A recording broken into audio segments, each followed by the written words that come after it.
if your goal's not big enough to make you feel like you can't do it or to make you feel scared or make you feel uncomfortable, it's not that big of a goal.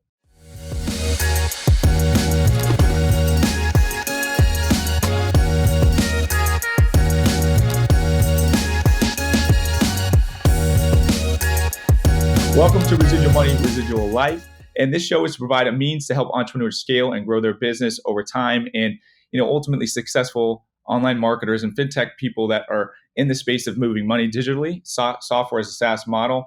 We're talking to these people to help you guys create milestones and be able to help build your business over time. And Residual Money and Residual Life, what it means is to help scale not only your business, but the life goals that you have as well.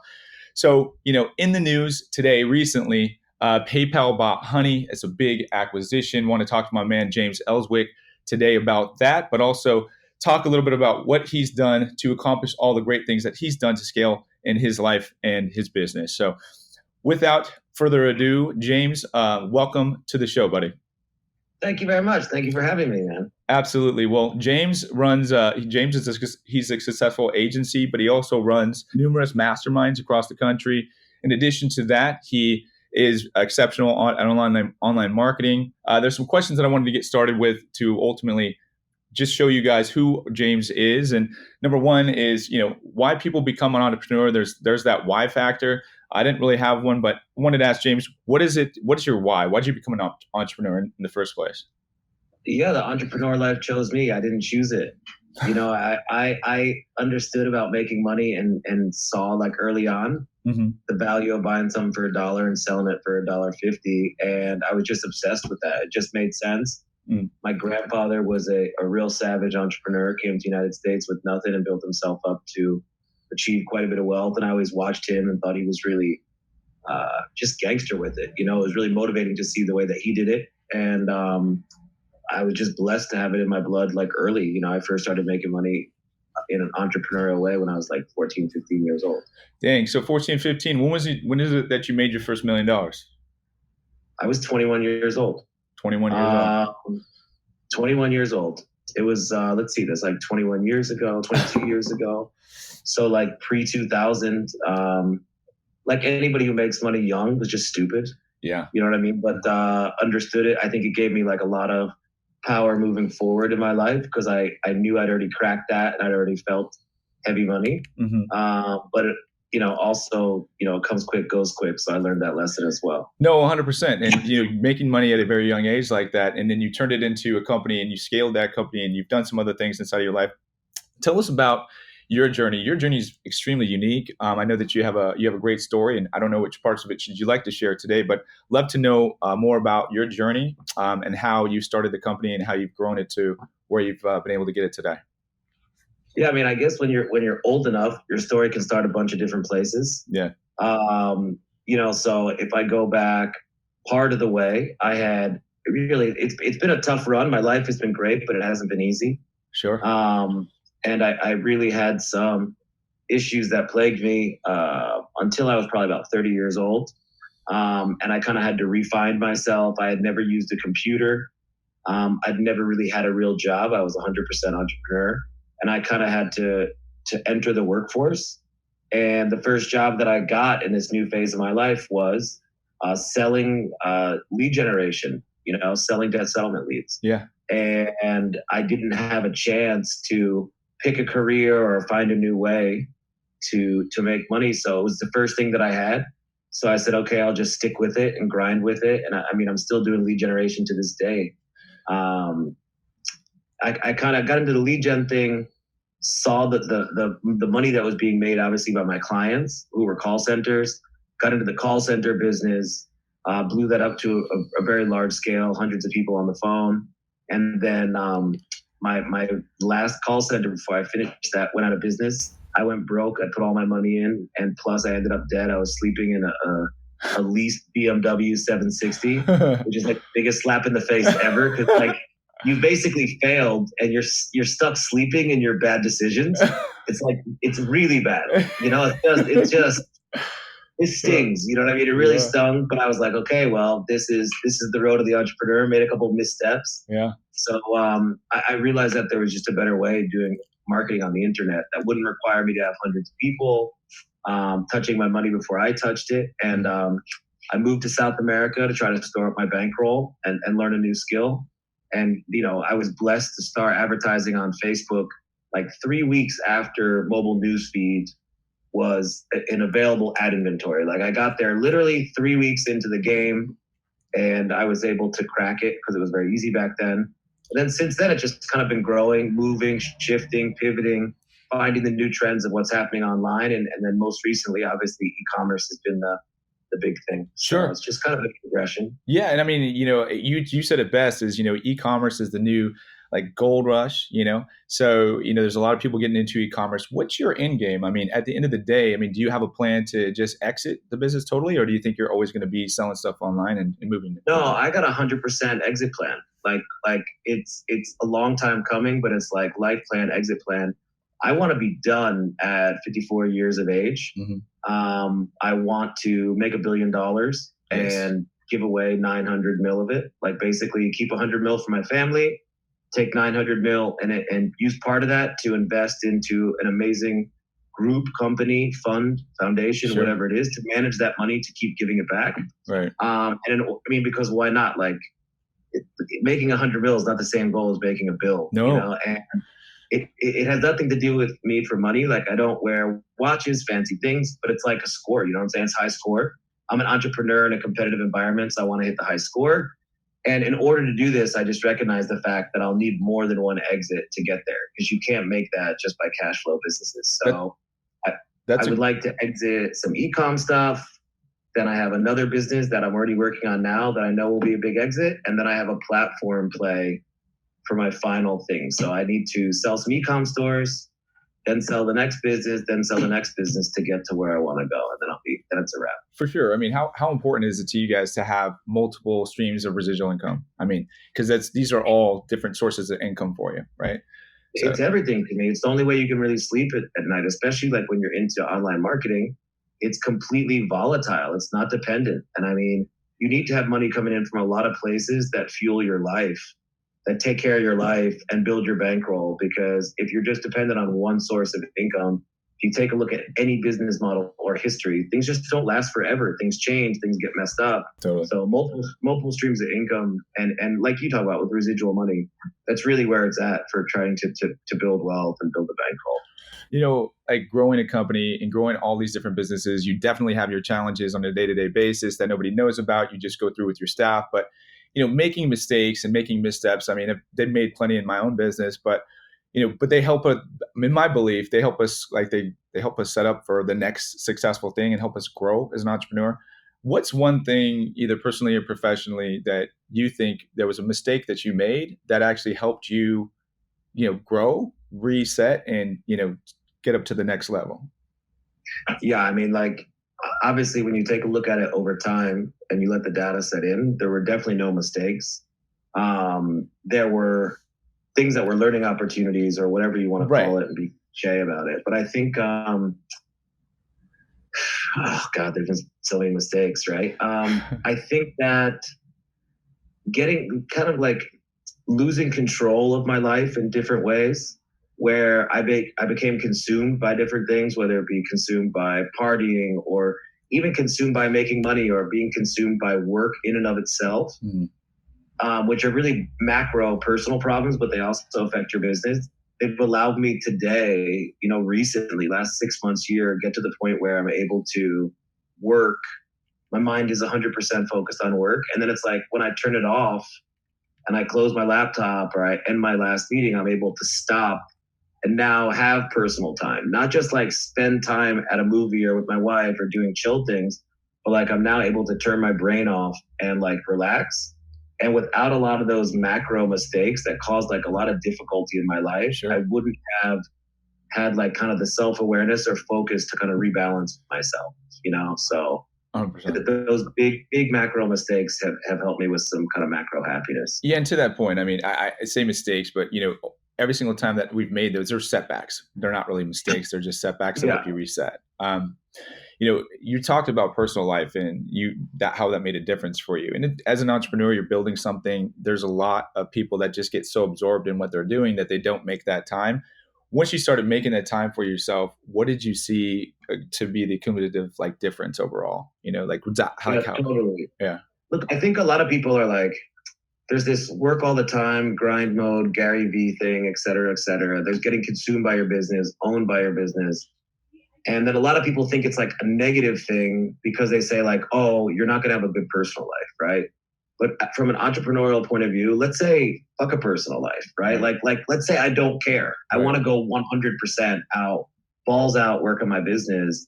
If your business is the most important thing to you and you're always going 100% with it, you're not going to do as good a job as if you learn to develop time and space to let your brain recuperate.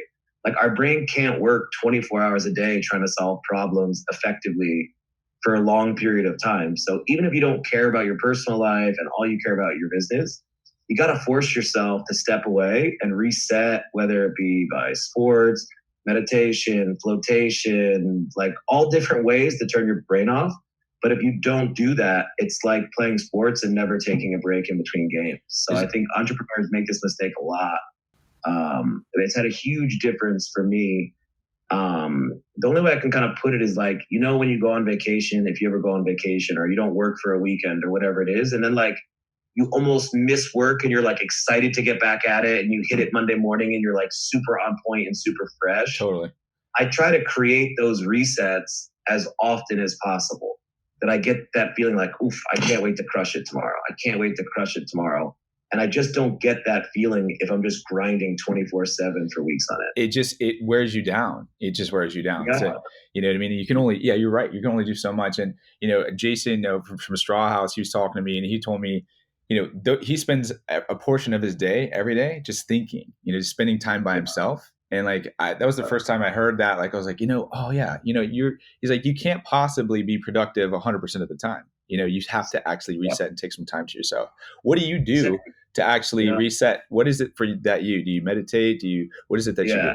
So like step one is I never start working before 1 p.m, ever. Just refuse to do it. Don't look at emails or anything because because like I'm my business, right? I got tons of entities that I work on. So it's like, I need to take care of me first so that I'm ready to do the next thing. So my morning is like my meditation, my yoga, my gym, reading, like I have reading quotas I want to do, thinking, writing down creative ideas. Yeah. I take care of all that I think is like my important stuff, because I know that once I start like answering emails and Skypes and phone calls, the me stuff will be gone. Totally. Like that's just like, I'll just forget about it. I won't get a chance. I'm too busy, etc. So like I just reset and say like, if I step out for a second, what's the most important thing for me to do? It's make good decisions. Well, how am I going to make good decisions? By thinking about things and being ready to make good decisions, by slowing myself down, be more plotting, playing chess instead of checkers. Like I use that expression all the time. I play chess when others play checkers. I love that. And that's just the difference of thinking 2-3 steps ahead. Well, you can't think 2-3 steps ahead if you're just reacting. So the biggest thing for me is just not working before 1. No, and forcing myself to almost feel like guilty, like I can't believe I'm not answering emails. It's like noon, like just getting over that and resetting the way that I view my day. Yeah. And like my personal value. Then like when I work, let's say 1 to 7, I'm on fire. Like I'm so effective and fast and efficient. Right. It's just for me, like just a better system. Now, when you use, I mean, and everybody has their thing, right? So I'm an early guy. I wake up at 5, but I go to bed early. Some people do the thing differently. 1 to 7. If you go 1 to 7, do you just go straight for 7 hours, or do you actually like take breaks in between too? Yeah, no breaks. Nice. I go outside. Maybe I have a coffee. If I get a little down, I'll stop and have a coffee at the cafe. But it's pretty much like, since I know I only have that time period, everything is scheduled out, 20-minute increments, bang, bang, bang. The most important thing I got to do first, like it's just go time. It's just like pure focus, so that when I look up, the day's just done. I've just done battle with my day and won. No, you had mentioned that you use some of your time in the morning before 1 o'clock to actually reset, but also read. You have an agenda that you want to accomplish for reading. What's on your bookshelf right now? What are you actually going to be picking up to read? Man, I read crazy. Like I read probably 60 to 100 pages a day. Yeah. Recently, it's been a book called Willpower, another book called Flourish. Currently reading Hooked. Okay. Let's see, Psycho-Cybernetics. I've just been on a tear. Like since I came back to the United States, I came back with like 30 books. My wife's like, dude, if you don't read these and they just sit around, it's gonna be problems. So I just are those business related books or are like more personal books or like? Yeah, I mean, it's like, so I turned off business books for a while. Yeah. Not because I read everything, but like there's just some that are like baseline that the rest build off of, like Sure. Effective Executive. You read that and then everything else is going to kind of fall into place. So I wasn't getting like that take. And also I feel like my brain's thinking about business like all the time. Mm-hmm. So then I went back into fiction and also like documentary books talking about different things, whatever it might be, like gangs or drug traffickers, almost like adventure novels, Sure. right? So I did that for a while just to be like, I don't know, just change the pace. Escape, yeah. And then I've really recently been into the way that our brain works, efficiency, deep work, our addiction to technology. That's kind of been my thing lately. But this book, Willpower, is very interesting about like what really gives us willpower and discipline. Like where does it come from? Yeah. You know, it's something that was really an interesting one. No, it sounds great. I probably need to pick that one up myself. Before we transition to Residual Life and like all those things that keep you motivated and keep you sane, for an entrepreneur that's looking to start a business, what do you think is the most important thing to actually be focused on or concentrate their time on? What is the most important thing in your mind? Man, there's so many things. I know. I would say I would say that at the end of the day, it's going to be two things combined. Okay. Okay. At the end of the day, if you're someone who works 60 hours a week or 80 hours a week, whatever it is, right? And that's your max. You can work 60 hours a week and that's it. You can work 60 hours a week trying to do something massive, or you can work 60 hours a week and trying to do something small. Like either one, you only have 60 hours. So my thing would be go super big with your vision because A, it's going to take the same amount of time. Mm-hmm. B, you're going to have less competition because less people try to do massive things. A lot of people try to do like minimal things. Right. But then the part two of that is dreaming big isn't shit if you're not going to execute. And executing is doing the little things every day. Like the quantity of small things and the frequency and the quality of small steps is so much more than just trying to take big jumps. Like you're never going to hit a big goal with a bunch of big steps. You really need to take a bunch of little steps to get there. So I think it's like, think as big as possible, but then be ready to like just routinely, repeatedly do the small steps to get to the big one. That actually brings up a good point. When we started our company, we had this vision that we were going to sell for like 150 million. This was back in 2014. And now today, obviously those visions have changed, but I thought I was thinking big, but I really wasn't thinking big enough.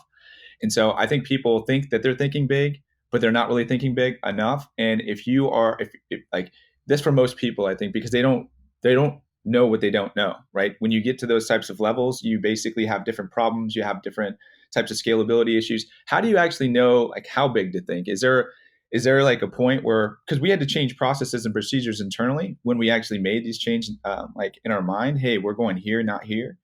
And it affected us because we had to change some things, right?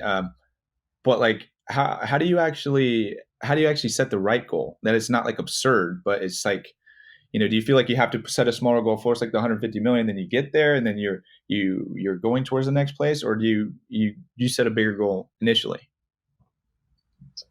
I mean, I think it depends on what your end vision is. You have to be realistic with your skill set. Yeah. And I don't mean your skill set because we're probably all smart enough to do anything, but like really, what is your level of ambition? Really, really? Like, what are you willing to commit to? Mm-hmm. Like, are you willing to really strive and suffer and optimize and work on yourself to get to it? And if you are, go that big. Like, I think that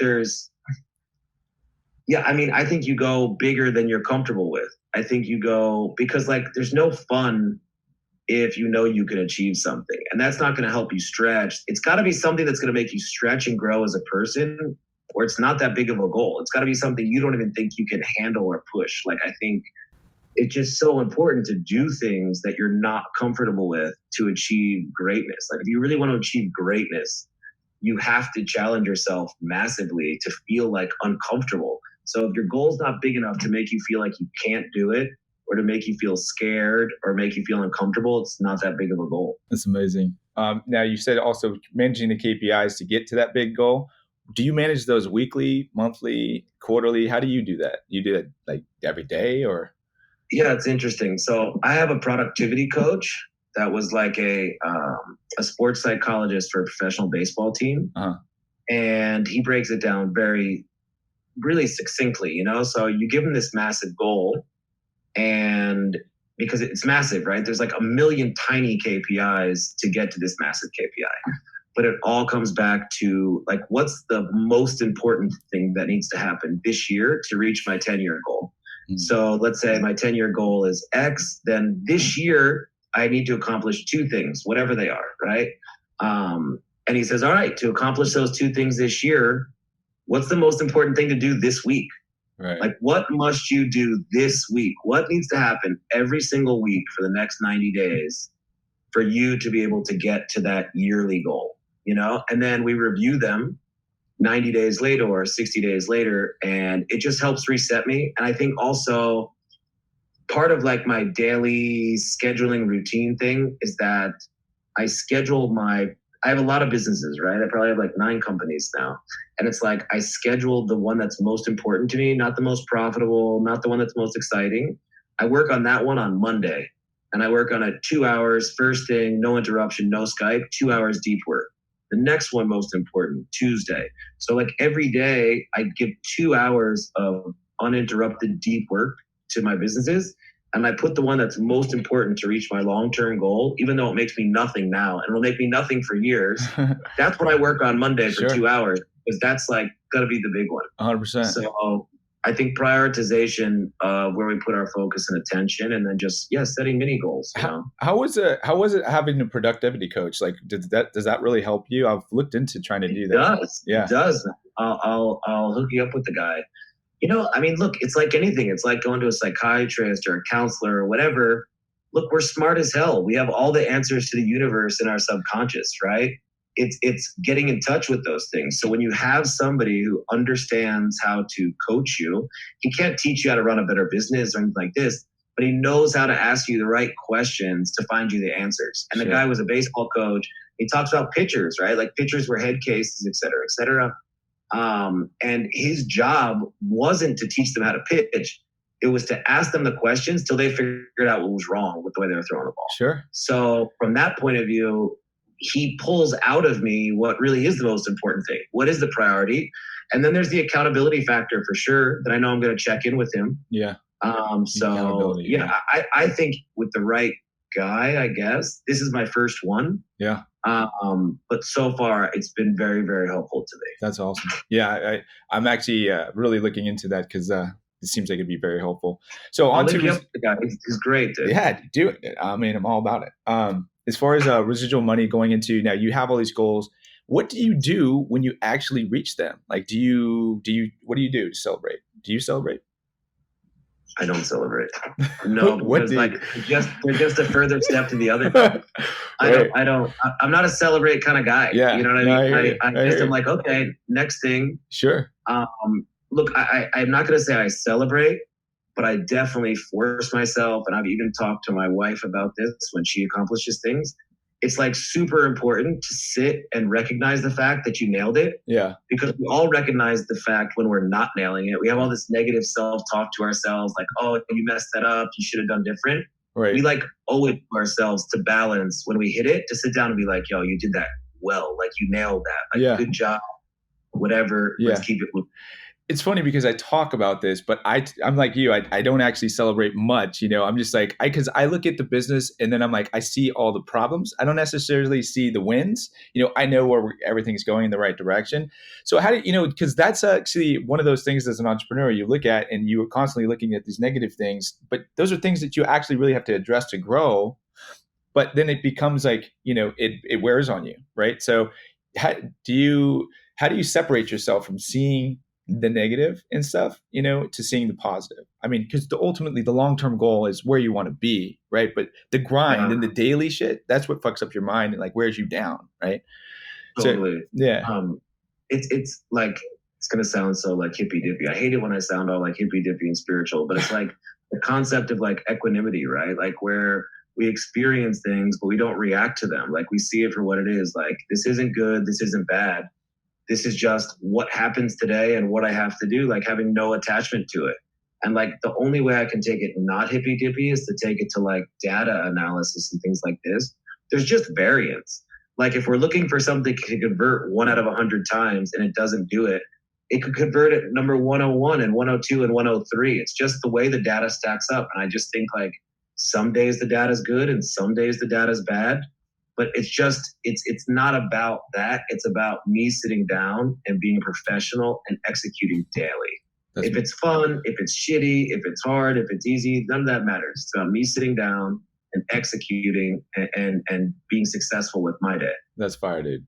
I saw you in a post with our boy Van Oaks, and he was in Vietnam, and you're going out there. What are your plans this year for travel, and what do you got planned on your agenda, the 2020? Yeah, my whole 2020 is already planned, man. I should actually just pull up my notes. Like I really cranked it out. Obviously, vacation, end of the year, no phone, no connection to anybody for 2 weeks. Ooh. I'm going to do that again in August. I want to do a month in August. I want to do part silent retreat and then just part vacation with my wife. I plan to spend 60 days in Tel Aviv, 60 days in LA, 45 days combined between Miami and New York. Yeah. That's like the blocks that I feel like I need to be in those locations. And then we'll be doing some different events. Like, you know that. Yeah, I know that. Of course. We're going to be doing some badass events. We're going to do an event in LA. We're going to do events in Miami. So I'm going to try to be around the world, connecting with partners and stuff this year. And at least half my time in Paris. Yeah, Paris is an amazing place. When you have these masterminds, you have all these things that you're doing. If people are interested to find out more about what James Van Elswyk does, or like how they might be able to attend one of the events, you guys have the Geek Out conferences. How do they get more information on that? How do they get in touch with you? Yeah, totally. I mean, I'm oddly enough, I'm not on Facebook, but I'm uber responsive to Facebook Messenger. So it's like my main means of communication. It's so strange, but there's that. There's my personal Facebook page that my assistant manages, but I stay in full contact there. And then I have a group on Facebook called the Geek Out EDU, which is like a really great gathering of people that are into online marketing and personal optimization and all that type of stuff. So yeah, feel free to hit me up personally on Facebook Messenger. I don't care. I answer every message, unless you're just like asking for some shit without even saying hello, and then I don't help people. Some people literally are just like, "Hey, this is broken. Fix it." I'm like, I don't even know you. What's broken? Like, I'm like, I don't even. Why would I help you? I don't know you. Like, at least say hello or you look good today or something. Just don't try to take advantage of me. But yeah, Facebook Messenger is a good place to start. Sure. Well, listen, man, I'm super excited about working with you this year and all the stuff that you guys got going on. There was some fire content that you delivered this morning, just like you said you would. So I appreciate you, James. You're the man. And, I look forward to working with you and spreading the love. And I'll put out some affiliate links for Geek Out, possibly. Would you like me to put that up for you? Okay. Yes, I'll get you definitely over. We always love the promotion. But I'm really bad at promoting. I hate selling things to people. Yeah. But I got to get a little bit better because it's really valuable. But I never pitch it well enough, dude. You don't like selling things coming from a guy that sells stuff on the internet like all day long. Yeah, so. I know. It's weird. And I can hide behind a click, no problem. But when it's my face trying to pitch stuff, I'm just super like, ooh. Well, James, I appreciate you spending the time with me this morning. And I look forward to working with you from now into the future. Thanks, bub. Residuals, baby. All right. Bye. Later, man.